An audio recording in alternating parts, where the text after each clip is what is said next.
C'est le premier véritable bilan sur lequel la communauté internationale peut s'appuyer pour évaluer la situation des musulmans rohingyas en Birmanie, considérée comme un nettoyage ethnique par l'ONU. Selon l'enquête de Médecins sans frontières publiée ce jeudi, au moins 6700 personnes ont été tuées en moins d'un mois, tandis que des milliers de familles continuent de fuir. 5e Le Bangladesh voisin. Plus de 730 enfants morts en un mois si l'armée birmane nie tout génocide envers ce peuple apatride, à qui on a retiré papier d'identité et droit à la propriété depuis 1982, l'enquête de MSF permet sans conteste de contredire les autorités. Ces dernières ont en effet péniblement admis la mort de 400 personnes depuis le début de l'accélération de la répression en août mais qualifient les morts de terroristes, qui auraient mené des attaques rebelles contre la police. Face à l'oppression constante, certains ont en effet tenté des actions contre les autorités mais sont depuis confrontés à une réponse bien disproportionnée. Selon MSF, plus de 730 enfants de moins de 5 ans sont morts entre fin août et fin septembre, dont 73% par violence, brûlés, tués par balle ou tabassés. Même tendance pour les victimes adultes, auxquelles s'ajoutent les violences sexuelles avant la mort.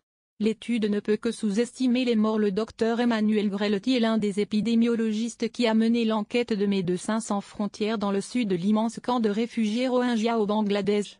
Il explique que bien que très sérieuse et usant de méthodes classiques et reconnues par nos pairs, l'étude ne peut que sous-estimer le nombre de morts. Cette dernière est en effet basée sur l'étude des familles de rescapés arrivés jusqu'au Bangladesh. On a demandé à un échantillon conséquent de comptabiliser, au sein de leur foyer, le nombre de naissances et de morts depuis une date bien symbolique, le début du Ramadan du 27 mai pour aider leur mémoire, jusqu'au 30 octobre. Du coup, on connaît les pertes familiales des survivants mais l'étude n'inclut pas les ménages totalement exterminés, prévient l'expert. Et selon les témoignages recueillis par d'autres équipes de MSF ou d'autres ONG, des familles entières auraient été enfermées dans leur maison avant que l'armée birmane n'y mette le feu. Quelques maladies mais 72% ont bien été assassinés puis on ne sait absolument pas pour ceux qui sont restés au Myanmar non officiel de la Birmanie, NDLR, poursuit le docteur Grelotti. Ce qui est sûr, c'est que les 6 enquêtes menées par MSF, par les équipes françaises dans le sud du camp et par les Hollandais dans le nord, qui se recoupent. Tout est très clair. Comme nous constatons un pic de la mortalité en septembre et avec une typologie de mort identique, assure l'épidémiologiste. Autrement dit, quelles que soient les divisions du camp où ont été interrogés les survivants, la majorité de leurs parents morts l'ont été par des violences, et non à cause de maladies.